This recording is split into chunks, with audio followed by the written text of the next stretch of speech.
God. And thank you for joining.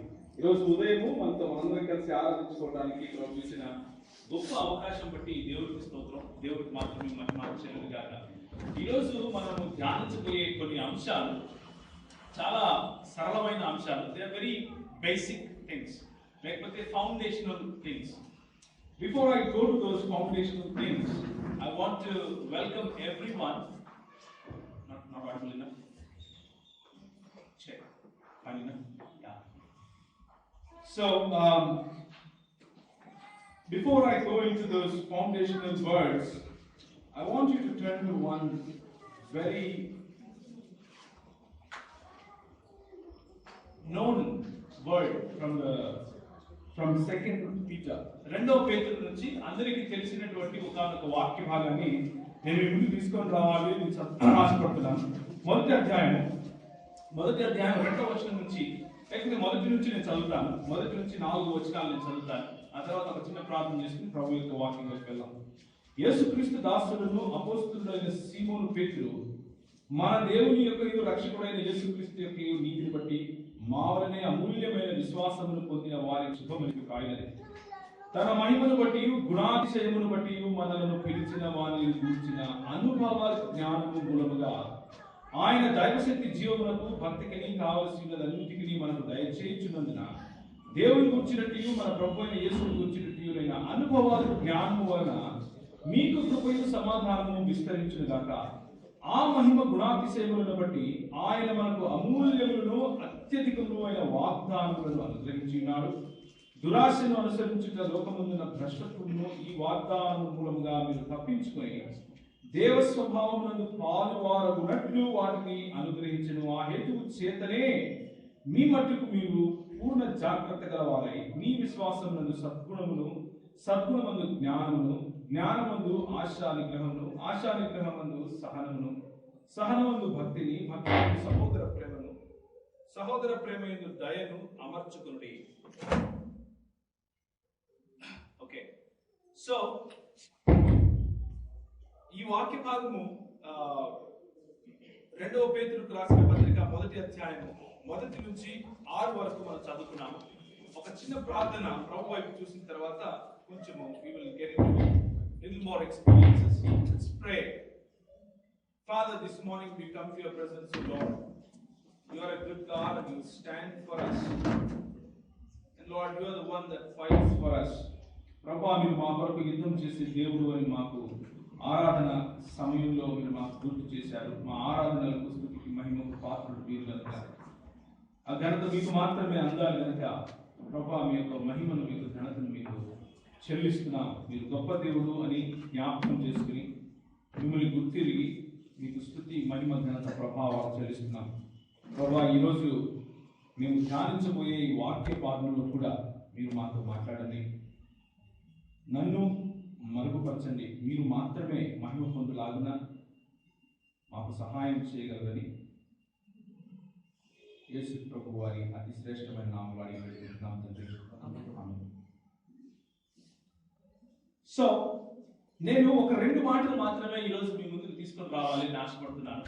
ఆ 2 మాటలు మనం చదివినటువంటి వాక్య భాగంలో 2 మాటలు ఏమిటి అంటే, అపోస్తలులు ఎలాంటి విశ్వాసాన్ని అయితే పొందారో, the same foundational faith that the apostles of God believed, practised, we received the same foundational faith. That's what Peter says. పేతురు ఏమంటున్నాడు అంటే, మన దేవుని యొక్క రక్షకుడు అయిన యేసుక్రీస్తు యొక్క నీతిని బట్టి మావలనే అమూల్యమైన విశ్వాసమును పొందిన వారందరికీ శుభము. We received the same faith that apostles received. The same faith. What is that faith that we received? What is so different about this faith? ఎంతో మంది ఉన్నారు, చాలా మంది మత స్థాపకులు వచ్చారు, మతాలు కట్టారు, ఎన్నో జరుగుతూ ఉన్నాయి. కానీ అపోస్తలుడైనటువంటి పౌలు ఏమంటున్నాడంటే, మేము ఏ విశ్వాసాన్ని అయితే పొందామో this is the foundational thing అంటున్నాడు. అదే మీరు పొందారు అంటున్నాడు. The same thing, exactly the same faith that we follow అంటున్నాడు. దానికి 3వ వచనం కనుక మనం చూస్తే, తన మహిమను బట్టి గుణాతిశయమును బట్టి మనం పిలిచిన వారిని గురించిన అనుభవ జ్ఞానం మూలముగా ఆయన దైవభక్తి జీవములకు భక్తికి కావలసిన వాటన్నిటినీ మనకు దయచేయదని చెప్తూ ప్రభువైన యేసును గురించిన అనుభవ జ్ఞానం వలన మీకు కృపయు సమాధానం విస్తరించుగాక అంటున్నాడు. In 2 verses, Peter talks about అనుభవ జ్ఞానము in twice. 2 సార్లు 2 వచనాలలో అనుభవ జ్ఞానము అనే మాట చెప్తున్నాడు. వాట్ ఇస్ దిస్ అనుభవ జ్ఞానం? అనుభవ జ్ఞానం అంటే the experiential knowledge. The knowledge we get when we experience God. The knowledge we get not because we read something about Him. Knowledge that we get not because somebody told to us about Him or somebody gave some information about a situation or a person. ఒక వ్యక్తి గురించి లేక ఒక సంఘటన గురించి ఎవరైనా ఒక సమాచారం చెప్పారనుకోండి, ఏదైనా ఒక జ్ఞానాన్ని మనకి ఇచ్చారనుకోండి, అది అనుభవ జ్ఞానం కాదు, అది చెబితే మనకు వచ్చిన జ్ఞానం. కానీ పేతురు ఏమంటున్నాడు అంటే, మేము ఏ విధంగా అయితే అనుభవ జ్ఞానాన్ని కలిగి ఉన్నామో అదే అనుభవ జ్ఞానాన్ని మీరు కలిగి ఉన్నారంటున్నాడు. How is it possible? When did we feel this Jesus? When did we experience this great God? ఎలాంటి గొప్ప దేవుడిని మనం అనుభవ జ్ఞానం కలిగి ఉన్నాము అంటే, మనం ఇంతవరకు ఆరాధన క్రమంలో చూసినప్పుడు లేదా ఆరాధన సమయంలో చూసినప్పుడు అంత గొప్ప దేవుడు. ఆయన ఈటల మెరుపు సూర్యుడిని నల్లగా చేసేస్తుందంట. అంటే ఈజ్ సో బ్రైట్. ఆయన సమీపించరాని తేజస్సులో ఉన్న దేవుణ్ణి how can I approach, how can I experience? Approach అనేది చాలా తేలిక చెప్పాలంటే. యాక్చువల్గా తిమోతికి రాసిన పత్రిక ఏం చెప్తా ఉంది? మన ప్రభువు సమీపించరాని తేజస్సులో ఆయన ఉంటాడు. సమీపించరాని తేజస్సులో అంటే మనం సమీపించలేము ఆయన అనే కదా. కానీ పేతురు ఏమంటాడు? Yet you can experience this God అంటాడు. How is it possible? What made Peter say that you can experience the knowledge of the experience that you have అంటాడు? How is it possible? ఉదాహరణకు పేతురుని తీసుకుంటే పేతురు ఎక్స్పీరియన్స్ చేశాడు. ఎప్పుడు? పేతురు, యోహాను మరియు యాకోబులను తీసుకుని యేసు ప్రభు వారు ఎక్కడికి వెళ్ళారు? The Mount of Transfiguration, రూపాంతరం జరిగినటువంటి కొండకి వెళ్ళారు. At the Mount of Transfiguration, when they were praying, they opened their eyes and they saw ఏలియా మరియు వాళ్ళు వచ్చి దేవదూతలు వచ్చి పైకి కిందికి వెళ్తూ రావడం చూడటం, యేసు ప్రభువు రూపాంతరం చెంది ఆయన మహిమా దుస్తులలోకి, ఆయన మహిమా ఐశ్వర్యంలోకి వెళ్ళటం ఆయన చూసినప్పుడు they saw that, they experienced God's glory, they experienced His presence. But how can we do that? మనం లేం కదా ఆ రోజు అక్కడ. మనం ఆ రోజు ఏమైనా ఉన్నామా ఆయనతో పాటు మహిమా కొండ పైన, లేకపోతే ట్రాన్స్ఫిగరేషన్ కొండ పైన ఉన్నామా? లేదు. But how is it possible అని అడిగితే పేతురు మాత్రం ఒకటే స్ట్రెస్ చేస్తున్నాడు. ఏంటంటే you have the same experiential knowledge that I have అంటాడు. How is it possible?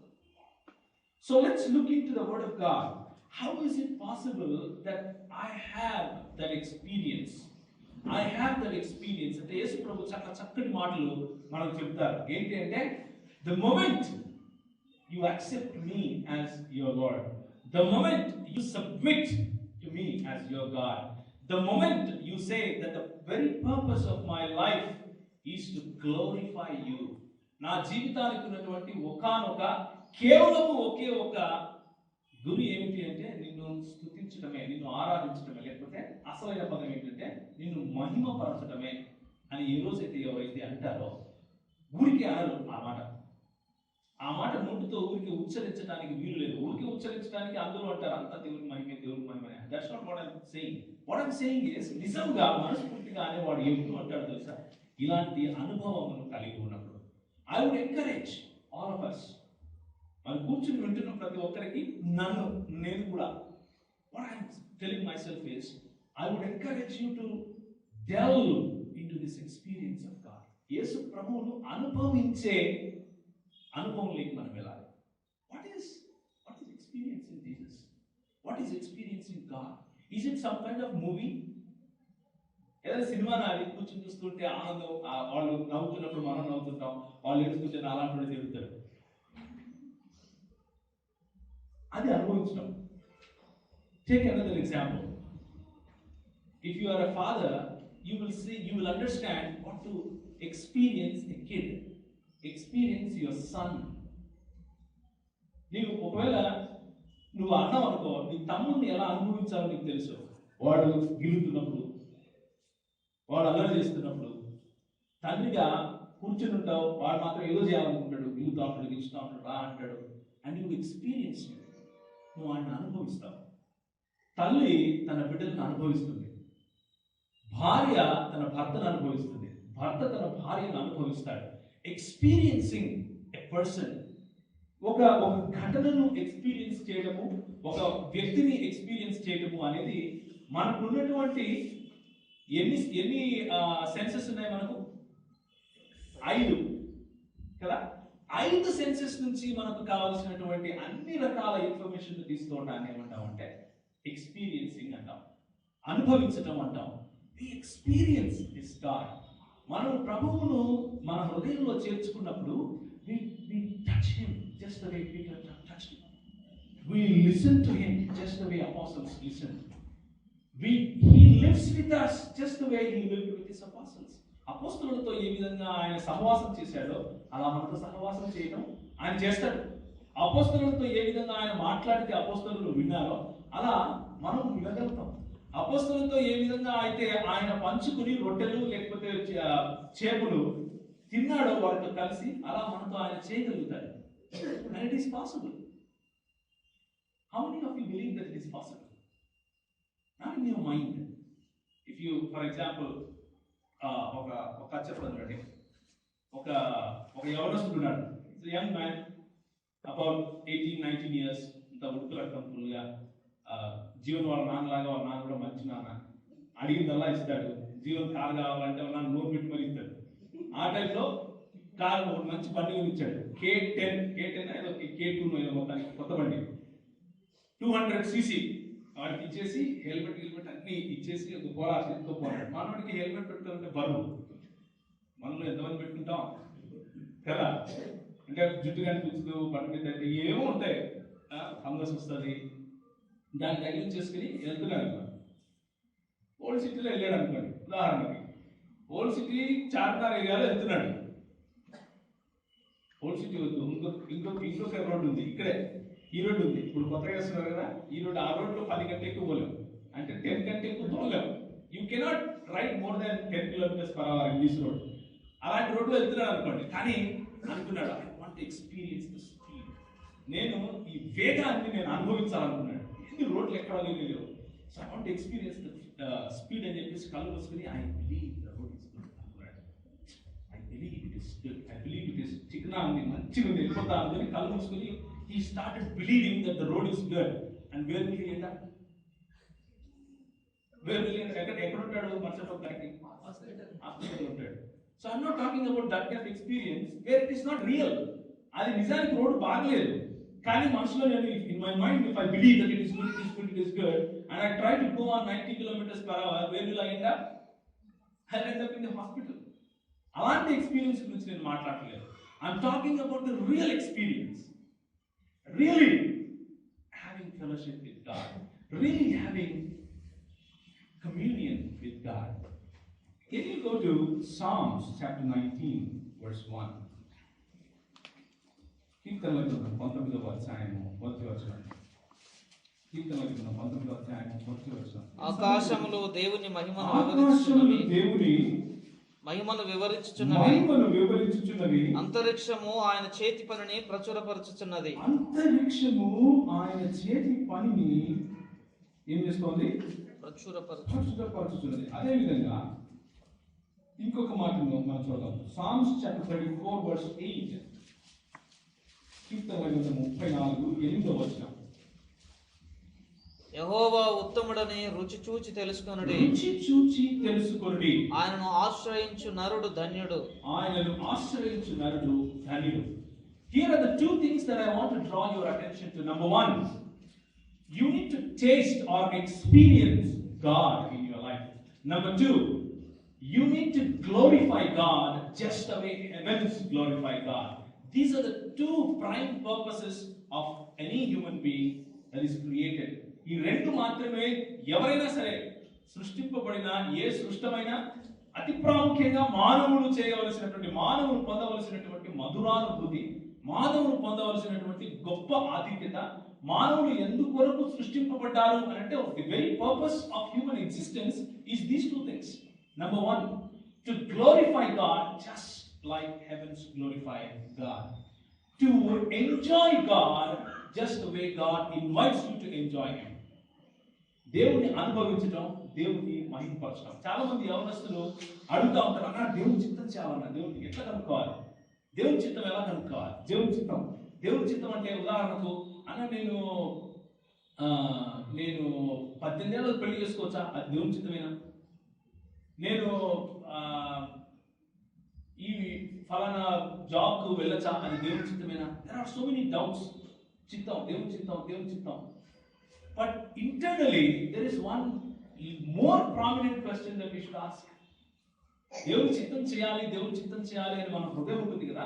There is another more important question that we ask. అదేంటంటే, whatever I do, is that glorifying God? అది దేవుని మహిమపరుస్తుందా అన్న ప్రశ్న వేసుకోవాలి. The moment you feel that you can glorify God by doing X, Y, Z or any other activity, that is God's will. It's a very simple answer. Do you feel that what you are doing is glorifying God? నువ్వు చేసే పని ప్రభువును మహిమపరుస్తుంది అన్న confidence మీలో ఉందా? The birthdays that you celebrate, is it glorifying God? The family gatherings you have, is it glorifying God? Recently, my wife celebrated birthday for me. నాకంతా నచ్చింది కానీ this is my personal experience. ఎక్కడో ప్రభువుకు మహిమపరిచేటట్లుగా ఉందా ఇది అని నేను ప్రశ్నించుకున్నాను. We need to be very careful. There is a verse in the Bible that says, don't act against the glory of God. ప్రభువు మహిమకు విరుద్ధంగా పాటుపడకండి అన్న వచనం ఉంటుంది. Forgetting the verse, I wrote it yesterday night, but I couldn't see. Psalms chapter 16 verse 11. Psalm chapter 16 verse 11. కీర్తనల గ్రంథం 16వ అధ్యాయం 11వ వచనం. జీవ మార్గమును నీవు నాకు తెలియజేసేదవు, నీ సన్నిధిని సంపూర్ణ సంతోషం కలదు, నీ కుడి చేతిలో నిత్యము సుఖములు కలవు. నీ సన్నిధిని సంతోషము కలదు, నీ కుడి చేతిలో నిత్యము సుఖము కలదు. ఇలాంటి సంతోషాన్ని మనం అనుభవించాలి. ఆయన సన్నిధిలో సంతోషం ఉంది అన్న విషయాన్ని మనం అనుభవించాలి. How is it possible? నా కుటుంబ జీవితంలో లేదా నా దాంపత్య జీవితంలో నా భార్యాభర్తలుగా నేను నా భర్త ఉన్నప్పుడు అందులో దేవుని యొక్క సన్నిధిని నేను అనుభవిస్తున్నానా అన్నది ప్రశ్న.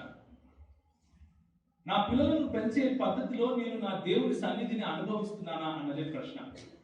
In everything that we do, these are the two things that you need to ask. Am I glorifying God? Number two, am I enjoying God? Am I glorifying God and am I enjoying God? I'll give you some examples. We will also get into some study on few characters, but these two questions should remain. ఆ ప్రశ్నలను మనం చూసేటప్పుడు we will get into more details. Can we go to John chapter 15? యోహాను సువార్త 15వ అధ్యాయానికి వెళ్దామా? John chapter 15.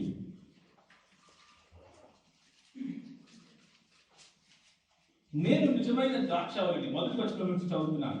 I am the true vine. నా తండ్రి వ్యవసాయకుడు. My father is the gardener. నాలో ఫలింపని ప్రతి తీగను ఆయన తీసి పారవేయును. He is giving us a very sharp word, a very warning kind of word. లేకపోతే ఒక రెడ్ లైట్ లాంటి పదం ఏంటంటే, ఫలింపని ప్రతి తీగను ఆయన కోసి పీకి పారేస్తాడు. He will cut you off and he will burn you in the fire. ఫలించు ప్రతి తీగను మరి ఎక్కువగా ఫలింపవలెనని దానిలోని పనికిరాని తీగలను తీసివేయు. నేను మీతో చెప్పిన మాటలను బట్టి మీరు ఇప్పుడు పవిత్రులై ఉన్నారు. నా యందు నిలిచియుండుడి, మీ యందు నేను నిలిచియుందును. తీగ ద్రాక్షవల్లిలో నిలిచి ఉంటే గాని తనంతట తానే ఎలాగో ఫలింపదో, అలాగే నా యందు నిలిచి ఉంటే గాని మీరు ఫలింపరు అంటూ ఫలింపటానికి గురించి మాట్లాడుతూ ఫలించడానికి గురించి మాట్లాడుతూ 7వ వచనంలో, నా మాటలు నిలిచి ఉండిన యెడల మీకు ఏది ఇష్టమో అడుగుడి, అది అనుగ్రహిస్తాను అంటున్నాడు. ఆ తర్వాత 10వ వచనం, నేను నా తండ్రి ఆజ్ఞలు గైకొని ఆయన ప్రేమ యందు నిలిచి ఉన్న ప్రకారము మీరు నా ఆజ్ఞలు గైకొనిన ఎడల నా ప్రేమ యందు నిలిచి ఉందురు. ఇంకా ఆ తర్వాత అలాగే చూసుకుంటూ వెళ్తే చూడండి చక్కటి మాట, మీ యందు నా సంతోషము ఉండవలననియు మీ సంతోషము సంపూర్ణము కావాలననియు ఈ సంగతులు నేను మీతో చెబుతున్నాను. నేను మిమ్మల్ని ప్రేమించిన ప్రకారము మీరు ఒకరినొకడు ప్రేమించాలి. 8వ వచనం, this is the key that I want to read, verse 8. అది మీకు అనుగ్రహింపబడును, మీరు బహుగా ఫలించుట వలన నా తండ్రి మహిమ పరచబడును. These are the two things that I want to read. Verse 8. నా తండ్రి మహిమ పరచబడును ఎప్పుడు? మీరు బహుగా ఫలించినప్పుడు. రెండవది, నా ఆజ్ఞలు గాయకుని నేను మీ యందు నిలిచి ఉన్నప్పుడు ఏమవుతుంది? మీరు సంతోషాన్ని అనుభవిస్తారు, మీ సంతోషం సంపూర్ణం అవుతుంది. దేవుని కుడి చేతి దగ్గర ఉన్నటువంటి సుఖాలను, దేవుని సన్నిధిలో ఉన్నటువంటి ఆనందాన్ని అనుభవించాలి అంటే, దేవుని నిజంగా ఎక్స్పీరియన్స్ చేయాలి అంటే, if you want to experience God really and glorify God really, these are the two things that Jesus prescribes. Number 1, obey what I say. Obey what I say and obey what I say. If you do that, you will glorify my Father. మీరు చేస్తున్నటువంటి, మీరు బహుగా ఫలిస్తే, if you are fruitful, if you bear fruit, నా తండ్రి మహిమపరచబడతాడు. 2, నువ్వు నాలో నిలిచి ఉంటే, నేను నీలో నిలిచి ఉంటే, you will experience me and your joy will be complete. నేను నీలో ఉంటే, నువ్వు నాలో ఉంటే, నీ సంతోషం సంపూర్ణం అవుతుంది. నా సన్నిధిలో ఉండే సంపూర్ణం కావాలి అంటే బేసిక్గా నేనే నీలో ఉండాలి అని యేసు ప్రభు చెప్తున్నాడు. So think about it. These are the two things that you want to take away from this morning. Let me tell you a story. The reason I'm reminding you about this is, ఇది ఎందుకు నేను మీకు మళ్ళీ తిరిగి గుర్తు చేస్తున్నాను అంటే, ఆయనను మహింపరచడము, ఆయనను ఆనందించడము అన్నది ప్రాముఖ్యమని. We tend to become so-called Christians. నిజంగా క్రైస్తవులు వేరు, క్రైస్తవులుగా పిలువబడేవారు వేరు. We tend to become so-called Christians because we go to church, because we do XYZ ministry, because we speak certain jargons in our words. మనం మాట్లాడే దాంట్లో ప్రైజ్ ది లార్డ్, దేవుని స్తోత్రం, ఇలాంటి మాటలు ఉంటాయి కాబట్టి మనం క్రైస్తవం అనుకుంటాం. అప్పుడు మనం వేసుకునే డ్రెస్లో ఒక రకమైన ఐడెంటిటీ, క్రిస్టియన్ ఐడెంటిటీ చూపించే ప్రయత్నం చేస్తాం. మనం చర్చికి వెళ్తున్నాం కాబట్టి క్రిస్టియన్స్ అనుకుంటాం, లేకపోతే మనం బైబిల్ ఏదో చదువుతాం కాబట్టి క్రిస్టియన్స్ అనుకుంటాం. There are so many things that we try to identify ourselves as Christians by doing XYZ works. అయితే my question this morning is, you do that to get your identity, or you do that because you enjoy God? నువ్వు దాన్ని దేవుణ్ణి అనుభవిస్తున్నావు, దేవుణ్ణి ఆనందిస్తున్నావు, దేవునిలో సంపూర్ణతను కోరుకుంటున్నావు, దేవునిలో సంపూర్ణతలోకి ఎదుగుతున్నావు కాబట్టి అవి చేస్తావా? లేక you do that because you want to be identified as Christian? Think about it. That's the primary question. You want to glorify God by coming to church? It is possible only when you enjoy God. ఆ ప్రభువును ఆనందిస్తే, ఆస్వాదించే సమయంలోనే అది possible. లేకపోతే it's a mere work, it's a mere burdensome work. పొద్దున్నే 8 గంటలకు లేకుంటాడు అన్న, 8 గంటలంతా రమ్మంటాడు చర్చికి, ఎట్లా possible? I appreciate TTS students ఎలా, వాళ్ళ పాపం గీజర్ కూడా లేదు, పొద్దున్నే చల్ల నీళ్ళు ఎలా స్నానం చేసి వచ్చింటారు? స్నానం చేశారా? ఎలా స్నానం చేసి వచ్చింటారు? బట్ అది గుడికెళ్ళి మోకాళ్ళు వేసి గుడి చుట్టూ తిరిగే వాళ్ళకు మనకు తేడా ఉండాలి. గుడికెళ్ళి గుడి చుట్టూ ప్రదక్షిణాలు చేసే వాళ్ళకు మనకు తేడా ఉండాలి. They do it out of నిష్ఠ, they do it out of some expectation from God. But Christians are not called to do it out of expectations from God. దేవుడు యుద్ధం నా వెంట చేస్తాడు కాబట్టి నేను ఇవి చేయను, దేవుడు నా కష్టాలు తీరుస్తాడు కాబట్టి ఇవి చేయకూడదు, దేవుడు మనకేదో ఇస్తాడు కాబట్టి మనం ఇది చేయకూడదు. We do it out of enjoyment for God. Enjoying God. దేవుని ఆనందించాలి, దేవుని ఆస్వాదించాలి. దేవుణ్ణి ఆస్వాదించి ఆనందించకుండా మనము ఇవి చేస్తే ఈ ఫలములు యేసు ప్రభు వచ్చినప్పుడు he will cut us off. ఆ క్రియలు దేవుని మహిమ అగ్నిలో కాలిపోతాయి. ఆ క్రియలు పనికిరావు. they will not hold any ground. ఆ క్రియలు ఎందుకు పనికిరావు? ఆదివారం అయితేనే ఒక రకమైన సెటప్ మన మైండ్ వస్తుంది. ఒక రకమైన వెనకల హోలీ హోలీ హోలీ అనేంత మ్యూజిక్ వచ్చేస్తా ఉంటుంది ఆదివారం అవగానే. మిగిలిన 6 రోజులు అది వేరే ఉంటుంది. That doesn't work. Christian life is not that. Christian life is enjoying God in everything that you do. Enjoying God in everything that you do. If you kiss your wife, enjoy God. Is it possible? It is possible. ఏందన్నా భార్య భర్తలు ముందు పెట్టుకోవడం ఇక్కడ నుంచి మాట్లాడతాం. మీకు విషయం తెలుసా? You need to speak these things from you. అదే ముఖ్యం ఇప్పుడు. If you hold hand with your wife, enjoy God. If you're talking and walking with your friend, enjoy God. God's creation, God's presence. దేవుడు మనకు నేర్పించడం, దేవుడు మనతో మాట్లాడటం, దేవుడు మనల్ని ఎంకరేజ్ చేయడం, దేవుడు మనల్ని ఫలించమని చెప్పడం, మనల్ని ఎంజాయ్ చేయాలి. మనం we need to enjoy his presence in everything that we do. అన్న ఎంజాయ్ అంటున్నా బాగానే ఉంది. ఏం చేస్తే ఎంజాయ్ చెప్తలేవే, ఏం చేస్తే ఎంజాయ్ చేస్తారో చెప్తలేవే. See, this is the problem with our generation. We want 10 ways to enjoy God, 7 ways to glorify God. అని నంబర్స్ లో కావాలి. You want pointers. You don't want వ్యాసం వద్దు. ఆవు అనగానే వ్యాసం రాస్తాం కదా, అది వద్దు మనకి ఏం కావాలంటే x plus y is equal to z అనే ఫార్ములా కావాలి. This is where I want to bring your attention. Enjoying God is not formulated, unfortunately. దేవుణ్ణి అనుభవించటము అన్నదానికి ఒక ఫార్ములా లేదు. దేవుణ్ణి మహిమపరచటము అన్నదానికి ఒక ఫార్ములా లేదు. ఇది నిజం. ఎందుకు అంటే మన చేతిలో ఉన్న బైబిల్ మాత్రమే దానికి ఫౌండేషన్. మన చేతిలో ఉన్న బైబిల్ మాత్రమే ఎలా ప్రభువును ఆనందించాలి, ఎలా ప్రభువును అనుభవించాలి నీ స్వగతంలో, నీ సొంత జీవితంలో, in your own personal life. God alone and Bible alone can teach you in your individual situations. అయితే జనరల్ గా ప్రభువును ఆనందించే పద్ధతులు ఉన్నాయి. జనరల్ గా ప్రభువును ఎలా అనుభవించాలో ప్రభు చెప్తాడు. జనరల్ గా ప్రభువును ఎలా మహిమపరచాలో ప్రభు చెప్తాడు. That is possible. But for your own life you need to figure it out. Praveena won't come tell you how to enjoy God when you are playing guitar. Praveena won't tell you how to enjoy God while you are coding. Coding lo endi ప్రభువును enjoy చేయడం. It is possible. How to enjoy God when you are marketing something, when you are selling something. Adi you need to figure out for yourself. And it is possible. There are so many that testify. Ento mandi alanti సాక్ష్యం చెప్తారు.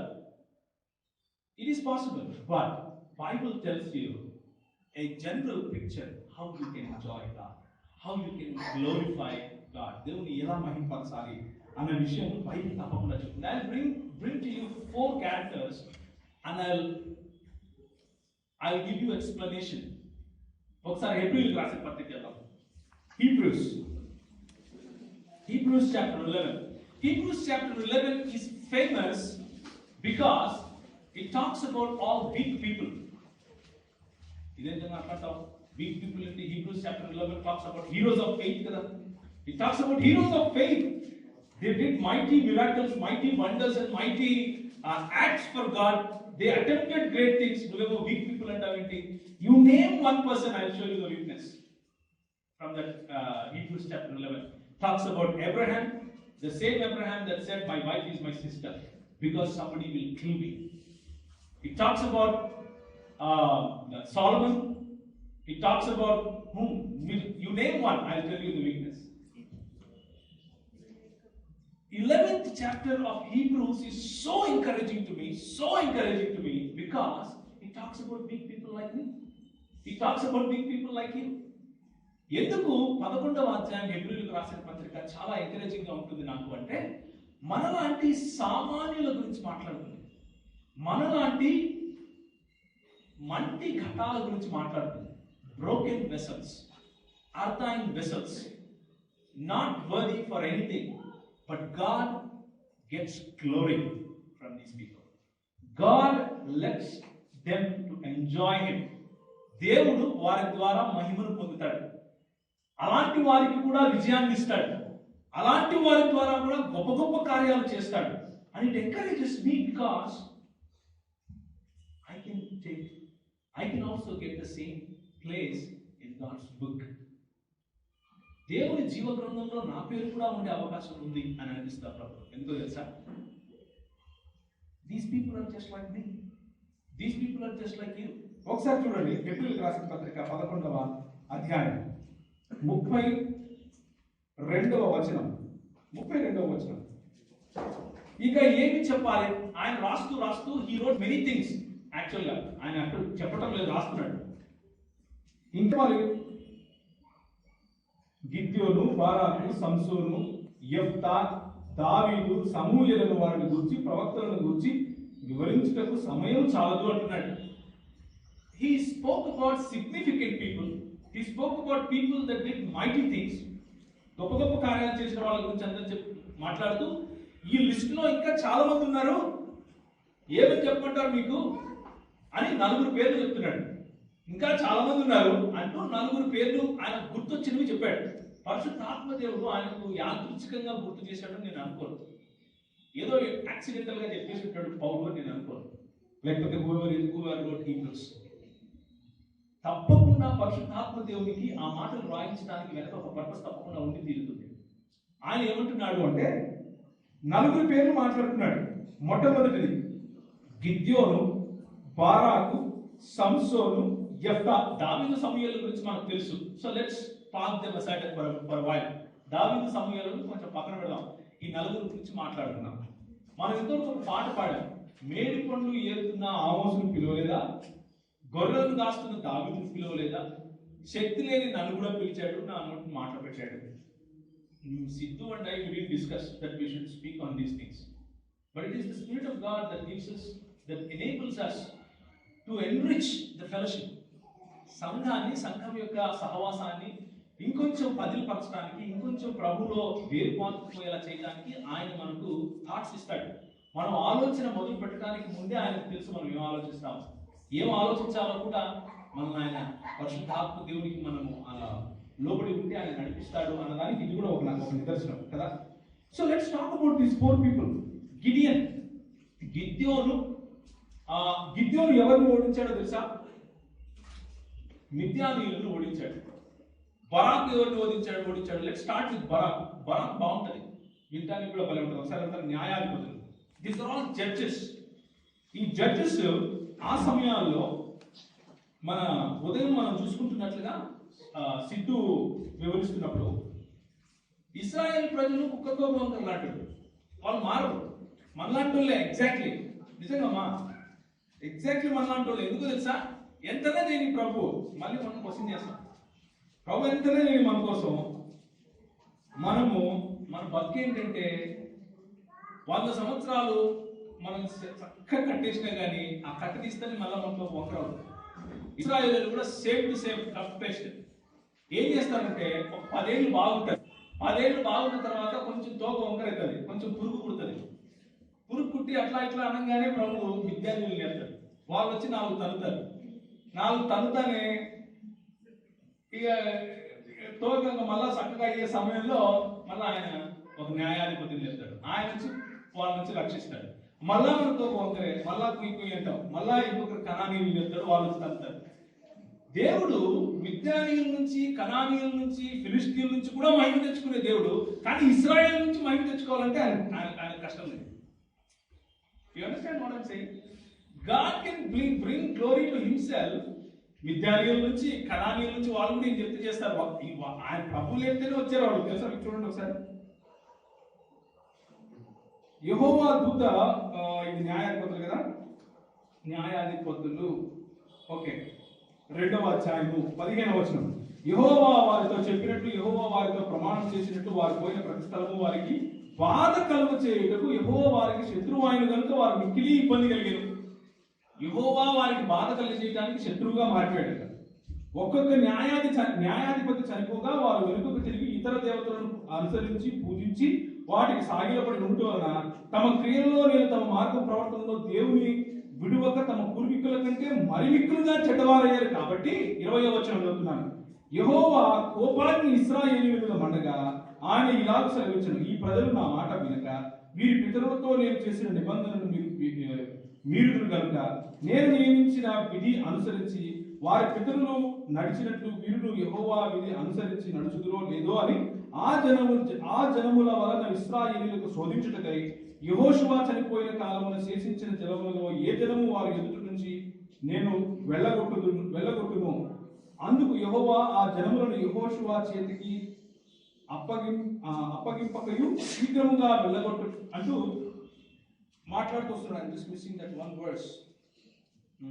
Okay, ఇక్కడ చూడండి 3వ అధ్యాయము.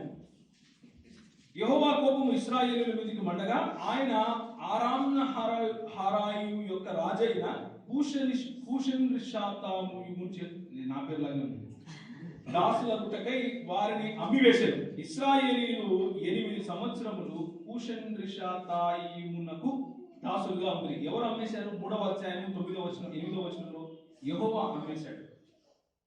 ఆ తర్వాత 11వ వచనం 40 సంవత్సరములు దేశంలో నెమ్మది. ఆ తర్వాత కనజు కుమారుడైన ఓత్నీయేలు పుడతాడు. 40 సంవత్సరాలు వాళ్ళు బాధలో ఉంటారు. మళ్ళీ కుక్కతో వంకరలాగా మళ్ళీ తప్పులు చేస్తారు. ఆ తర్వాత మళ్ళీ అమాలేకీయులకు సమకూర్చుకొని పోయి అమాలేకీయులను లేపుతాడు ప్రభు. ఆ తర్వాత ఫిలిష్తీయులను లేపుతాడు. ఆ తర్వాత కనానీయులను లేపుతాడు. ఇదే స్టోరీ న్యాయాధిపతులు చూస్తే ప్రతిసారి వాళ్ళని బాగుపరుస్తాడు, న్యాయాధిపతులు లేపి వాళ్ళు మళ్ళీ తప్పు చేస్తారు. వాళ్ళని బాగుపరచడం తప్పు చేయడం, బాగుపరచడం ఇదొక స్టోరీ అన్నమాట. ఇలాంటి వాళ్ళలోనే మనం చదివిన 4 ఉన్నారు. బరాకు, గిద్యోను, సంసోను, యెఫ్తా. ఈ 4 మనం చదివిన వాళ్ళు ఇక్కడే కనిపిస్తారు ఇదే పుస్తకం. So let's start. 4వ అధ్యాయం. 4వ అధ్యాయంలో మనందరికీ తెలిసిన సండే స్కూల్ స్టోరీస్ అయ్యాయి. So I will not get into details. 4వ అధ్యాయంలో ఎవరి గురించి ఉంటుంది అంటే దెబోరా గురించి ఉంటుంది. దెబోరా అనే ఒక ప్రవక్తి ఏం చేస్తుంది అంటే ఇశ్రాయేలీయులను కాయటానికి, ఇశ్రాయేలీయులను రక్షించుకోవడానికి ప్రభువు లేపుతున్నటువంటి ఒకానొక ప్రవక్తి. షలోమ్ ఫెలోషిప్ లో దెబోరా లాంటి ప్రవక్తులు కావాలి. Okay, it is not young women for young men Christian fellowship. This is both men and women. So please, women should come forward and behave like God's children. Behave like Deborah. Behave like Esther. Behave like Ruth. Okay? Right. కఠినమైన బాధ పెడుతున్నారంట వాళ్ళు. అప్పుడు ఆ కాలంలో లబ్బీనోతుకు భార్య అయిన Deborah అను ప్రవక్త ఇశ్రాయేలుకు న్యాయాధిపతిగా ఉండేది. ఆమె ఏం చేసిందంటే ఆమె ఎఫ్రాయిముల మధ్యమందలి రామాకును బేతేలుకును మధ్య ఉన్న దెబోరా సర్వవృక్షము క్రింద తీర్పుకై కూర్చుండుటకు తీర్పు చేయుటకై ఇశ్రాయేలీయులు ఆమె యొద్దకు వచ్చుచుండరి. ఆమె గురించిన డిస్కషన్ ఎక్స్ప్లెనేషన్ 8వ వచనం. ఆమె ఏం చేసింది అంటే అయ్యా వీళ్ళందరూ వచ్చి మనోళ్ళని తీసుకెళ్ళిపోయారు కదా, వాళ్ళని రక్షించుకోవాలి అని చెప్పి బరాకు అనే ఒక వ్యక్తిని అడిగింది. She called Barak. Why don't you help me? You go and rescue our people. మన వాళ్ళను కనానీయులకు తీసుకెళ్లిపోయారు. కనానీయులు బాధ పెడుతున్నారు, బహుగా శోధిస్తున్నారు, బహుగా వాళ్ళకు ఇబ్బందులు పెడుతున్నారు. Why don't you go help me, go save అంటే ఆయన ఒక చక్కటి సాకు చెప్పాడు. సొట్టు చూడండి 8వ వచనం. సొట్టు చెప్తున్నాడు, బరాకు నీవు నాతో కూడా వచ్చిన ఎడల నేను వెళ్ళదును కానీ నీవు నాతో కూడా రాని ఎడల నేను వెళ్ళను అని ఆమె చెప్పాడు. ఈయన అనుకుంటున్నాడు మోషే గారిని కాపీ కొడుతున్నారు కదా. మోషే ఏమన్నాడు? ప్రభువా, if you go with me I will go, otherwise I will not go అని నేను మోషేని కాపీ కొట్టేస్తున్నాను. ప్రభు హ్యాపీ అయిపోతాడని దెబోరా చెప్తున్నాడు. నువ్వు నాతో వస్తే నేను వెళ్తాను, నువ్వు రాత్రి నేను వెళ్ళను. She said, what fool you are? What kind of fool are you? God, it is God that should go with you, not me. Right? ఆ మళ్ళీ నేను వస్తే ఒక ఆడపిల్ల చేతికి వాళ్ళను అప్పచెప్పాడు ప్రభు అంటారు, నాయన నువ్వే వెళ్ళాలన్నాడు. మొరాయించి తర్వాత వెళ్ళాడు. He went afterwards.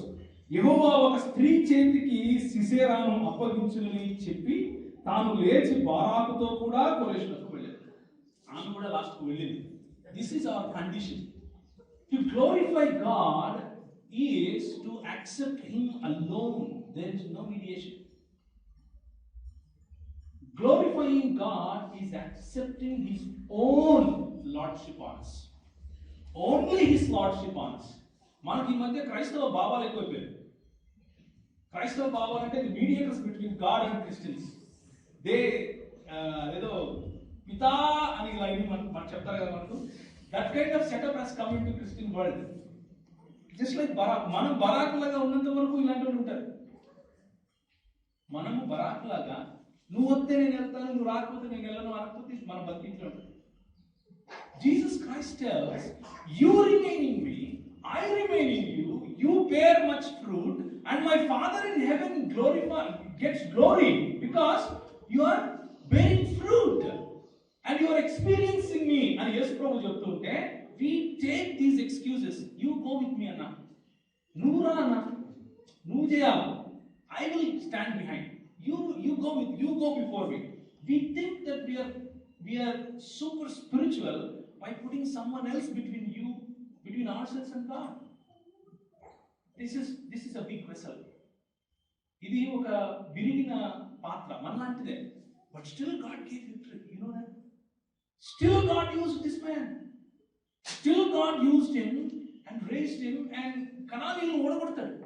ఆయన పైకి వెళ్ళి పైనుంచి కిందికి వస్తూ వాళ్ళని కొట్టి వచ్చేస్తాడు. He wins over కనానీయులను గెలుస్తాడు. The reason I'm pointing you out to this man is this. Beware of intrusion between the relationship between you and your God. నీకు దేవునికి మధ్య ఉన్న సంబంధాన్ని, ఆ కమ్యూనియన్ని, ఆయన స్వరాన్ని నువ్వు వినే ఎబిలిటీని, ఆయన స్పర్శను నువ్వు అనుభవించే ఎబిలిటీని, ఆయన నీతో సహవాసం చేసే ఎబిలిటీని మధ్యలో ఏ పాస్టరు, ఏ ప్రవక్త, ఏ గాడ్ మ్యాన్ అయినా సరే దొంగిలించకుండా చూసుకోండి. That's the biggest threat that we have in Christendom today. We have people that steal God's place. We have people that stand between you and God. And you know why they stand? Because we allow them to stand. మనము వాళ్ళలా చేస్తాం, మనం వాళ్ళలా నిలబెడతాం కాబట్టి. ఆమె Deborah చెడ్డ వ్యక్తి? No, she's God's prophetess. But God said, you don't need all of that. My presence go with you also. My presence shall go with Barak also. So the problem here is inconfidence. Or the problem with Barak తో ఉన్న సమస్య ఏమిటి అంటే confidence లేని జీవితం, ఆత్మన్యూనతా భావం. దీన్ని ఆత్మన్యూనతా భావం అంటారు. సెల్ఫ్ కాన్ఫిడెన్స్ లేని life, confidence less life. Think about it. You want to enjoy God? Do it with God. You want to glorify God? Don't have middlemen between you and God. Enjoy God personally. In the morning when you get up, ఉదయం కానీ మధ్యాహ్నం కానీ ఆఫీస్లో పని చేసుకునేటప్పుడు కానీ bike తోలేటప్పుడు కానీ ఎప్పుడైనా సరే, when you meditate upon God, దేవుని మెడిటేట్ చేసే టైంలో, do you need some great preacher to tell you how God is? Do you need me to tell you how great God is? No. All you need is God. All you need is this Bible. Don't let anyone take the place that God alone can take. Don't let any great preacher take the place of God. Those preachers, teachers, and mighty men and women of God are good, important. You can learn from them. You can follow their example. As Hebrews chapter 13 says, హెబ్రీయులకు రాసిన పత్రిక 13వ అధ్యాయం చెప్పినట్లుగా, వారి విశ్వాసాన్ని అనుసరిస్తే మనకు మంచిది, మనకు ఆశీర్వాదం. But don't base your faith on them. You got the difference? వారి విశ్వాసాన్ని అనుసరించడం వేరు, వారినే విశ్వసించడం వేరు. Don't base your faith on them. Base your faith on our God. Because the heavens declare the glory of preacher. No. Heavens declare the glory of Elisha, or the greatest prophet Moses, or anybody else except our Lord Jesus Christ. మన ప్రభు యేసు ప్రభు తప్ప, ఆయన గొప్పతనాన్ని తప్ప, ఆయన మహిమను తప్ప ఆకాశం గురించి ఎవరి మహిమైనా ప్రచురిస్తాయా? ఎవరి మహిమను ప్రచురించు, మన ప్రభువు మాత్రం. I'm still in the introduction and the time is over. What to do now? I will continue. Okay. So the first thing, Atmanyunata Bhav, self-confidence laden life. That's a weakness. In 2016, I want you to grow out of it. I want this church to grow out of it. You are already observing that this church is not run on one person. This church is run on everybody else. Everybody is a teacher, everybody is a preacher. Jeevan or Nanagar antuntaru. Andaru maatladetaru vachanam pattukoni ikkada. Yes, that's what church is. Church is not about one person speaking and the rest of the people listening. No. Church is about fellowship. Church is about learning from each other. Church is about discussing God. Church is about enjoying God. Church is about speaking truth into each other's ears. Church is about standing with each other. Church is about people. Prajalu chanipotaru, prajalu pudutaru, prajalu peddavalu avtaru, prajalu pennillu avtayi. In all of that, we want to go together. We want to grow together. And we want to remain in Jesus together. That is glorifying God. రెండవది Barack అయిపోయాడు. రెండోవాడు ఎవరు? చదువుతారా ఎవరైనా? హెబ్రీయులకు రాసిన పత్రిక 11వ అధ్యాయం 32వ వచనం. బరాక్, గిద్యోను కదా. మొదటి వాడు గిద్యోను, ఆ తర్వాత బరాక్. మనం బరాకుతో మొదలు పెట్టాం ఎందుకంటే న్యాయాధిపతులు 4వ అధ్యాయం ముందు వస్తుంది కాబట్టి. ఇప్పుడు 6వ అధ్యాయానికి వెళ్దాం. 6వ అధ్యాయంలో మనకు గిద్యోను కనిపిస్తాడు. ఈ గిద్యోను యోవాషు కుమారుడైన గిద్యోను మిద్యానీయులకు మరుగైనట్లు గానుగ చాటును గోధుమలను దుళ్ళగొట్టుచుండెను. 11వ వచనం, 6వ అధ్యాయం 11వ వచనం. God called him to be the prophet. God called him to be న్యాయాధిపతి, తీర్పు తీర్చేవాడుగా దేవుడు గిద్యోనును పిలిస్తే గిద్యోను ఏం చేస్తున్నాడు? మిద్యానీయులకు కనబడకుండా గోధుమలను దుల్లగొట్టుకుంటున్నాడు. Is there any relationship between the role God wants to give him and the role that he wants to take? I'll tell you a story. I'll tell you a story. వినండి. Okay, ఒక సింహం కడుపుతోంది. బాగా week అయిపోయింది, కానీ లోపల బిడ్డ మాత్రం బాగా పెరుగుతూ ఉంది. ఆకలి అవుతా ఉంది, బరువుగా ఉంది కాబట్టి పోయి దాన్ని ఏమంటారు, వేటాడటం కూడా కష్టంగా ఉంది, పరిగెట్టలేకుంది, కానీ పడుకుని కలగంటా ఉంది. ఇప్పుడు నా దగ్గరికి ఒక గొర్రె వస్తుంది, చిన్న గొర్రె, దాన్ని గట్టిగా కొట్టుకుంటే తినేస్తాను, రక్తం తాగుతాను అని కలగంటా ఉంది. ఇంకా అడవికి ఆ పచ్చగడ్డి దగ్గర పడుకుంది. ఇంకా అది ఆ వేట రాకపోతే పచ్చగడ్డ తినాలి లాస్ట్ అని కలగంటూ కందులుస్తాను, ఎదురుగానే పడుకుంది. అబ్బా, దానికి బిర్యానీ కనిపించినట్లు అయిపోయింది, ప్యారడైజ్ బిర్యానీ. ఆ ఆనందంలో ఏం చేయాలో తెలియక గట్టిగా ఎగిరి దాని మీద పడిపోయింది. దాని మీద పడి దాన్ని పట్టుకుని గొంతు పట్టుకుని వెళ్ళిపోయింది. కానీ that lady, the lioness forgot one thing. కడుపుతో ఉన్న సింహం ఒకటి మర్చిపోయింది, ఏంటంటే నేను కడుపుతో ఉన్నాను. ఎగిరి పట్టుకుని దాన్ని అన్నం తీసుకెళ్ళిపోయింది. అప్పటికి ఈనేసింది పాపం. సో బేసిక్గా ఆ గొర్రె పిల్లలు అయితే తీసుకెళ్ళిపోయింది, కానీ తన సొంత పిల్ల మాత్రం అక్కడే ఉండిపోయింది. ఇంకా అక్కడ 2-3 ఆ గొర్రెలు మిగిలిన చూసి అయ్యో చిన్న పాపం చిన్న బిడ్డ, సరే పెంచుదాం లేదు చెప్పి గొర్రెలు పెంచుకున్నాయి. ఎవరిని కథలో అన్నీ అయితే అమ్మా, మీరు అలా చూస్తే ఇట్లా కథలో సినిమాలు గొర్రెలు పెంచుకుంటే మీరు అలా చూస్తున్నారేంటి? కథ ఇది. ఓకే, సో సింహాన్ని పెంచుకుంటే గొర్రెలు, అది కూడా గొర్రెలాగానే బాగా తిరుగుతా ఉంది, గొర్రెలాగానే గడ్డి వేస్తా ఉంది, గొర్రెలాగానే అంత దానిలాగానే సౌండ్ కూడా చేస్తుంది. దాని జూలుకు దాని సౌండ్కు అస్సలు లెక్కలేదు. అది వేసే సౌండ్కు దానికి జూలు దాని అస్సలు సౌండ్ లేదు. వెజిటేరియన్ లైన్ పాసిబుల్, కథలో అన్ని పాసిబులే. ఓకే, వెజిటేరియన్ లైన్ అయిపోయింది. వెజిటేరియన్ లైన్ ఏం చేసిందంటే ఒకసారి మళ్ళీ వచ్చింది దగ్గరికి, ఆ మందతో పాటి మేస్తూ మేస్తూ అడవి దగ్గర వచ్చింది. ఇంకొక లైన్ కలగంటా ఉంది, ఇప్పుడు వస్తాయి దాన్ని నేను పట్టుకుంటాను. కళ్ళు తెరిచి చూస్తే కనిపించింది, కానీ ఏం కనిపించింది? ఇంకొక లైన్ కనిపించింది. దానికి అర్థం కాల, ఇదేంటిది ఆల్రెడీ ఉంది ఇక్కడ, కానీ ఆ లైన్ చూస్తే ఏం తింటా ఉంది? గడ్డి తింటా ఉంది. వాడికి అర్థం కాల, కళ్ళు ఇలా అర్థం చూసాడు. మళ్ళీ ఇదేంటిది? ఈ సృష్టికి against the creation, against the nature అని చూసి ఎక్కడ అన్ని పడ్డాడు.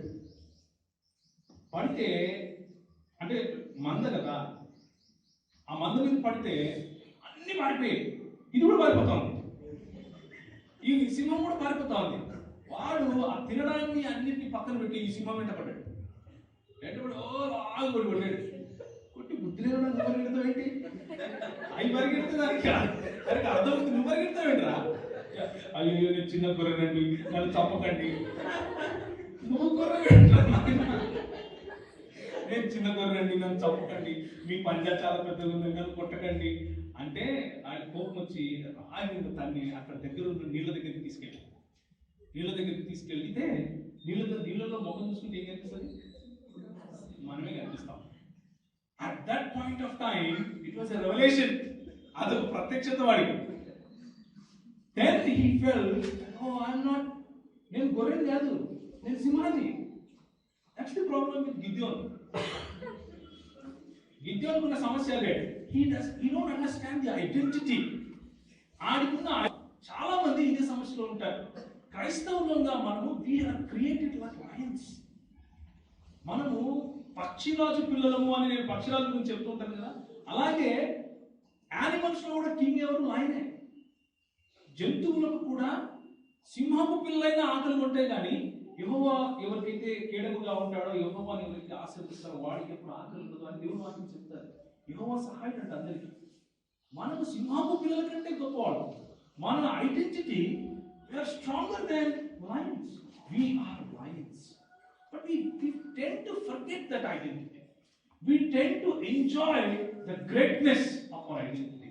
మన క్రైస్తవ దృక్పథంలో లేక మన క్రైస్తవ మనకు ఆధార్ కార్డు ఏదైతే ఉందో అది మర్చిపోయి మనం ఏమనుకుంటాము అంటే we are like sheep అనుకుంటాం. We tend to eat grass. గడ్డి తినే పని చేస్తాం. గోధుమలు తులగొట్టుకుంటాం. మనోడు గోధుమలు తులగొట్టుకుంటాడు. పిలిచిన దేనికి? మిథ్యానీయుల నుంచి కాపాడటం కోసం. Yet God got glory from him. అయినా కానీ ప్రభు ఆయన దగ్గర నుంచి మహిమ పొందాడు. That's the greatness of our God. మన ప్రభు యొక్క గొప్పతనం ఏంటంటే అలాంటి గిద్యోను నుంచి కూడా మహిమను పొందగలవాడు. What about you? నీ నుంచి పొందలేడా? You will definitely get glory. The only thing you and I need to do is glorify God in everything that we do. Enjoy God in every activity that we do.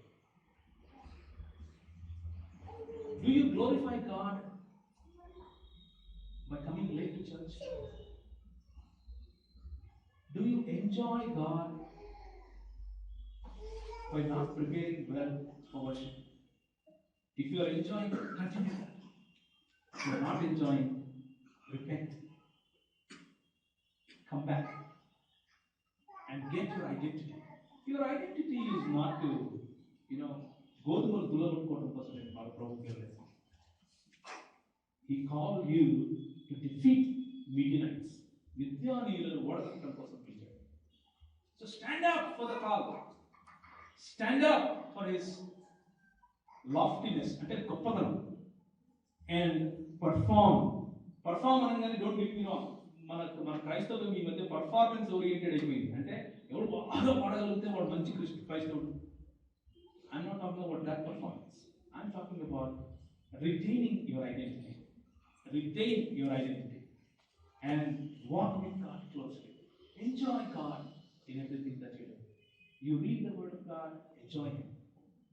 You play guitar, enjoy God. You come to church, enjoy God. So it should be an enjoyment, not a burden. మూడోది యెఫ్తా. సంసోన్ దగ్గరికి అందరికి తెలుసు కదా. I don't have time, so I will not go to Samson today. ఎప్పుడైనా సమయం దొరికినప్పుడు సంసోన్ దగ్గర యెఫ్తా ఉన్న సమస్య ఏంటంటే ఇది background check problem. Background check problem అంటే మనం ఎప్పుడో ఏదో ఒక తప్పు చేస్తుంటాం, లేకపోతే మన మన ఇంట్లో ఎవరో తప్పు చేస్తుంటారు. ఆ ఆ కారణంగా మనము ఎప్పుడు ఒక అదే మనసులో పెట్టుకుని ఎదగలేకుండా పోతాం. ప్రజలతో స్వీకృతి కోసం, ప్రజలతో యాక్సెప్టెన్స్ కోసం ఏదేదో చేస్తూ ఉంటాం. 11వ అధ్యాయం చూడండి. గిలాదు వాడైన యెఫ్తా పరాక్రమము గల బలాఢ్యుడు, అతడు వేశ్య కుమారుడు. he is son of a prostitute. గిలాదు యెఫ్తాను కనెను, గిలాదు భార్య అతనికి కుమారుడు కనుక వారు పెద్దవారే యెఫ్తాతో ఇలా అంటున్నారు, అంటే వాళ్ళ అన్నలు ఇలా అంటున్నారు, వాళ్ళ సహోదరులు, నీవు అన్య స్త్రీకి పుట్టినవాడు కాబట్టి మన తండ్రి ఇంకా నీకు స్వాస్థ్యము లేదు అన్నారు. యెఫ్తా తన సహోదరుల ఎదురు నుండి పారిపోయి టోబు దేశంలో నివసింపగా అల్లరి జనము యెఫ్తా యొద్దకు వచ్చి అతనితో కూడా సంచరించుకున్నారు. This is another problem in the church. We look for identity. If we don't get that identity in the church, we go and get it outside. లోపల మనకు మన ఇంట్లో మనల్ని ప్రజలు స్వీకరించకపోతే, సంఘంలో నీకు కావాల్సిన గుర్తింపు నీకు దొరకలేదు కాబట్టి బయటికి వెళ్ళి అల్లరి ముక్కులో తిరుగుతాం. ఇది 3వ weakness. We want identity. The first thing is, ఏం చూసాం? బరాక్ విషయంలో ఆత్మన్యూనతా భావం చూసాం. రెండవది ఏం చూసాం? గిద్యోను విషయంలో ఐడెంటిటీ క్రైసిస్ చూసాం. మూడవది ఏం చూసాం? ఈ ఐడెంటిటీ క్రైసిస్ సొంతం లోపల నుంచి. మూడవది ఏంటి? బయట వాళ్ళు నన్ను గుర్తించలేదు అన్న బాధ, బయట వాళ్ళు నన్ను స్వీకరించట్లేదు అన్న బాధ. So he works hard to gain their attention, to get their attention. వాళ్ళు లాస్ట్ ఇశ్రాయేల్ పెద్దవాళ్ళు వచ్చి ఆయన అడుగుతారు యెఫ్తాను గురించి. చెప్తాను, అయ్యా నువ్వు రా అంటే ఆయన ఒక ఆంక్ష పెడతాడు. ఏంటో తెలుసా? నేను వస్తాను, కానీ మీలో ఒకటిగా నన్ను గుర్తించాలి. All he wants is identity. All he wants is you recognize me. And it's a big trap, my brother, my sister. It's a very big trap. ఇది ఒక సాతాను వేసే ఉచ్చు. మనం చాలా జాగ్రత్తగా ఉండాలి. Don't look for identity there. Unless God gives, unless God rises us up, nobody can rise up. Nobody can get the identity. Nobody can get, prominence. ప్రాముఖ్యత ప్రభువు ఇస్తే తప్ప రాదు. గుర్తుపెట్టుకోండి. లైఫ్లో ఇది రాసి పెట్టుకోండి. ప్రాముఖ్యత, ఇన్ఫాక్ట్ ప్రాముఖ్యత మాత్రమే కాదు, ఏదైనా సరే ప్రభువు ఇస్తే తప్ప రాదు. నువ్వు కష్టపడితే తెచ్చుకునేది ఏంటంటే shame, guilt. You will start serving for others' needs. వేరే వాళ్ళను సంతోషపెడుతూ నువ్వు సంతోషపడే ఒక ఫాల్స్ హ్యాపీనెస్ లేకి, ఫాల్స్ ఐడెంటిటీ లేకి మనం వెళ్తాం. So don't look for false identity. ప్రభువు ఇచ్చినప్పుడు నీకు ఐడెంటిటీ వస్తుంది. చాలా మంది they take Bibles and they just want to sit on the dais. You know that? క్రైస్తవుల్లో ఉన్న సమస్య ఏంటంటే, పెళ్లికి వచ్చావు నువ్వు, కానీ పెళ్లి జరుగుతూ ఉంటే నువ్వు నన్ను విలువలేదు పైకి అని ఆయన అలిగిపోతాడు. వాళ్ళు పెళ్లి చేసుకుంటే నిన్నెందుకు గెలుపుకోయా? ఆయనకి అర్థం కాదు, ఆయన నన్ను విలువలేదే అనుకుంటాడు. This is looking for false identity, false respect, false acceptance. But Jesus gives us the right acceptance. Jesus offers an acceptance that ఆయన మనల్ని స్వీకరించినప్పుడు మన హృదయంలో we will start enjoying God. But when this kind of identity, when people give you this kind of identity, you will enjoy people. You will enjoy, your enjoyment is very limited. ఆరాధన చేసే సమయంలో అందరూ చేతులెత్తి ఆరాధించేటప్పుడు, స్టైల్గా చేతులెత్తినప్పుడు కళ్ళు ఆరాధించి చూస్తే you get little, ఆ కొంచెం ఉంటుంది ఆనందం. But when God looks at you, when you are really enjoying, when you are really worshiping God and not looking for identity from others, God enjoys it. దేవుడు నిన్ను అనుభవిస్తాడు, నువ్వు దేవుని అనుభవిస్తావు. That's the difference, my brothers. That's the difference. Don't look for the recognition from people. In 2016, this is the first time I'm speaking to you in 2015. I want the church to grow out of the identity crisis. I want the church to not look for others to recognize us. No, it's not necessary. Recognition comes from the Lord. And you know what? యెఫ్తా ఏం చేస్తాడు తెలుసా? ఒక ప్రతిజ్ఞ చేస్తాడు. నేను వాళ్ళను గెలిచి వస్తాను, యెహోవా కనుక వాళ్ళు నా చేతికి అప్పచెప్తే నేను తిరిగి వచ్చినప్పుడు నా ఇంటి నుంచి వచ్చే మొట్టమొదటి దాన్ని నేను యెహోవాకు బలిగా అర్పిస్తాను అంటాడు. ఎవరు వస్తారు తెలుసా బయటికి? సొంత కూతురు వస్తారు. ప్రభు ఎప్పుడైనా అన్నాడా? ఎచ్చుకోవడం అంటుంది. దీన్ని ఏమంటారంటే ఎచ్చులు అంటారు. ప్రభు అడగదాన్ని ఇస్తానంటారు ఏంటి? ప్రభు అడిగింది ఒకటే, ఏంటి? నాకు బలులొద్దు, అర్పణలొద్దు నాయన, విధేయత చాలు అని ప్రభు అంటే, మనోడు ఏమంటాడు? లేదు లేదు నేను ఇస్తా. లాస్ట్కి ఎవరిని ఇవ్వాల్సి వచ్చింది? సొంత కూతుర్ని ఇవ్వాల్సి వచ్చింది. మన ప్రభు ఇలాంటి నరహత్య, నరబలులు తీసుకుంటాడా? తీసుకోండి. There is difference of opinion here. ఎందుకు అంటే ఆ అమ్మాయి తన కన్యత్వం ఇచ్చిందని కొంతమంది స్కాలర్స్ అంటారు. ఇంకొంతమంది నిజంగానే ఆయన భార్య యెఫ్తా తన భార్యను బలిగా చంపి ఇచ్చాడు, దహన బలిగా ఇచ్చాడు అని కొంతమంది అంటారు. There is difference of opinion. But ఏది ఏమైనా ప్రభువు అడగని దాన్ని మనం ఇచ్చే మొక్కుబడులు చేస్తాం. ప్రభువు అడగని దాన్ని మనం ఇచ్చే మొక్కుబడులు ఎందుకు చేస్తాం తెలుసా? ప్రభు మార్గంలో కాకుండా బయట మనము రికగ్నిషన్ పొందే ప్రయత్నం చేస్తాం. ప్రభు అడగడు నేను, అయినా నీకు మాత్రం రికగ్నిషన్ కావాలి కాబట్టి ఎవడో అవసరం లేనివాడితో పోయి అక్కడ నిలబడుతుంది. You want to get the glare of people, you want to get the glimpse of people and the glory from people. ప్రభు నీ నుంచి ఎక్స్పెక్ట్ చేయని దాన్ని నువ్వు చేసే ప్రయత్నం చేస్తావు. ప్రభుకు అవసరం లేని దాన్ని ప్రభుకి ఏదో హెల్ప్ చేస్తున్నట్లుగా నేను ఇస్తాను అనుకుంటాం. That is the false recognition that you try to get. Look at the Christian around. Christavyam మాత్రమే కాదు. Look at the politicians. Look at Hindu babas. Look at preachers. Look at Christian preachers. Look at corporate leaders. This is what they do. They end up promising what is not needed. అవసరం లేనివి మొక్కుబడులుగా లేకపోతే promise ఇచ్చినట్లుగా చేస్తారు. Just because they want to get identity. Just because they want to get recognition. ఏదో గుర్తింపు పొందాలి అన్న ఆతృతలో ఏదేదో చేస్తారు. Beware. You cannot glorify God. You cannot enjoy God in that. So we looked at 3 people. Number 1, Gideon. Number 2, Barak. Number 3, Jephthah. In all these 3 things, you know what the encouragement is? వాళ్ళు week vessels అయినా కానీ, విరిగిన మంటి ఘటాలు అయినా కానీ ప్రభు మహిమ పొందుతాడు.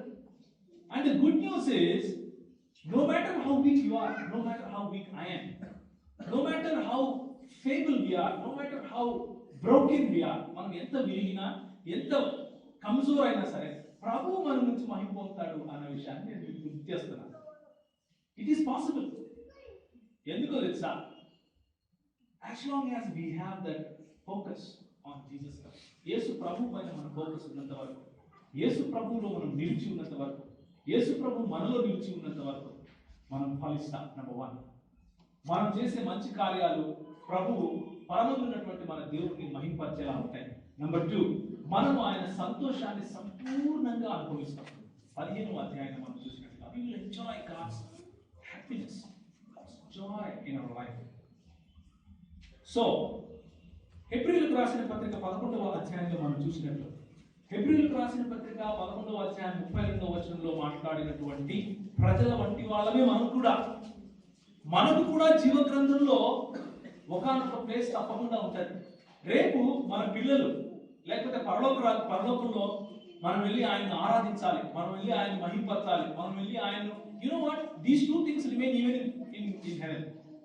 నేను మీకు గుర్తు చేసిన ఈ 2, దేవుడిని మహింపరచడం, దేవుడిని అనుభవించడం ఇక్కడ ఉంటాయి, పరలోకంలో ఉంటాయి. Even in heaven you will do only these 2 things. దేవుడిని మహింపరుస్తాం, దేవుడిని అనుభవిస్తాం. This is the only thing that you are created for. Get this. అది మాత్రం దీనికోసమే నేను ప్రభువు సృష్టించాడు. He made you for his pleasure. It is his pleasure when you are fruitful. నువ్వు ఫలిస్తే ఆయన ప్లెజర్, అది ఆయన సంతోషపడతాడు.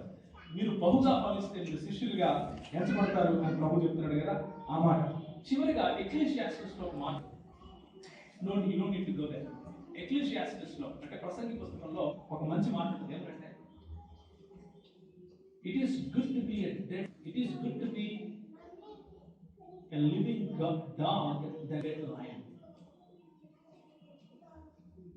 చచ్చి ఉన్న సింహం కంటే బ్రతికున్న కుక్క మేలు అంటాడు. So think about your life. అప్పుడెప్పుడో ప్రభుని అనుభవించాను. అప్పుడెప్పుడో 10 ఏళ్ల క్రితం ఒక ఆయన మాట చెప్తూ ఉంటే చేయమని నేను ఎత్తాను. ఆ రోజు ప్రభుని అనుభవించాను. ఆ తర్వాత ప్రభు Christian life has become my Christian life has become a monotonous job. ఒక పనిలాగా అయిపోయింది. You are not living a Christian life, my brother. If that is your feeling, అలాంటి అనుభవంలో కనుక ఉంటే నిజంగా క్రైస్తవ జీవితం నీకు జీవించట్లేదు. క్రైస్తవ జీవితం జీవిస్తున్నావు ఎప్పుడు చెప్పాలి అంటే you, your wife, your kids, your friends, people surrounding you, the church you go to, in everything that you do, ప్రభువుని ఆనందించడం, ప్రభు మహిమపరచడం చేయగలుగుతున్నామా అన్నది ఆలోచించడం. This morning before you leave this place, I want you to take this into your DNA. Not like Barak, not like Jephthah, not like Gideon, but like Jesus Christ. He said, I came here to do the will of my Father. I came here to glorify my Father. And he prays, Lord, the same glory that I have with you. Prabha, Tandri, సృష్టి ఆరంభానికి ముందు నా మహిమ ఏదైతే నేను ఎదురుగా నాకు తిరిగి ఎందుకు అంటే నీ మాట నేను చేసేసాను. నీ మాటకు సంపూర్ణంగా నేను చేశాను. నువ్వు చెప్పినట్టు చేశాను. విధేయత. Lord, I want to be obedient to you. And that is, I want to glorify you and you alone. I will not fight against your glory. I will not get glory for myself. It is you. మాకు కాదు యెహోవా, మాకు కాదు, నీకు మహిమ రావాలి. Number 2, I will enjoy you in everything that I do. I will enjoy you, Lord. Take these 2 commitments. Your life will be different. You will not work for God, but you will live for God. There is a lot of difference for that. You will not work for God. Can we all stand up and worship this God? Can we sing that song and worship this God? మనం పాట పాడి ప్రభువుని ఆరాధిద్దాం. Let's lift our hands and give glory to God while we commit. Lord, కొండంత దేవుడు అండగా మనకుండగా గుండెల్లో. While we sing this song, I want you to focus on God and not look here and there. ఏం కాదు, మిమ్మల్ని ఎవరు చూసినా ఏం కాదు. Just look at God and worship. Enjoy Him.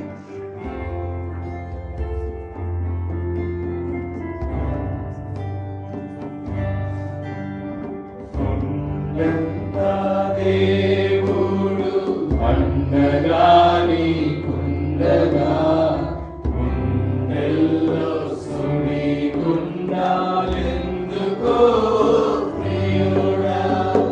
కొండంత దేవుడు అండగా నీకుండగా గుండెల్లో సుడి గుండాలెందుకో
ప్రజలిచ్చే గుర్తింపు అవసరం లేదయ్యా. ప్రభా నాకు ఈ ఆత్మన్యూనత అవసరం లేదు. ప్రభా నా గుర్తింపు కోల్పోయిన ఒకవేళ నేను ఉంటే నాకు తిరిగి నీ గుర్తింపు ఇవ్వని చెప్పు. Tell God that you love Him and you want to glorify Him and Him alone. నీకు మధ్యవర్తి వద్దు అని చెప్పు.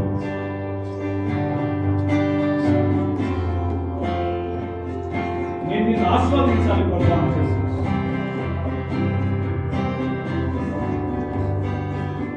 Glorify God. Everything that you do, enjoy God in every situation of your life. And that's the real worship. అదే నిజమైన ఆరాధన.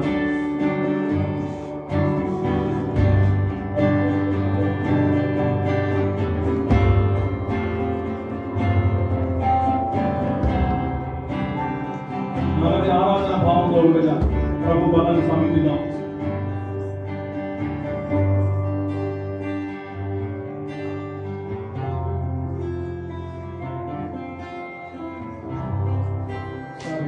పరీక్షించుకొని చేయడానికి సిద్ధపడతాం. విన్నటువంటి వాక్యంలో యెహోవా ఉత్తముడని రుచి చూచి వేలుబడి అన్నటువంటి మాటలు మన జీవితాల్లో నిజంగా మనం యెహోవా ఉత్తముడని రుచి చూచి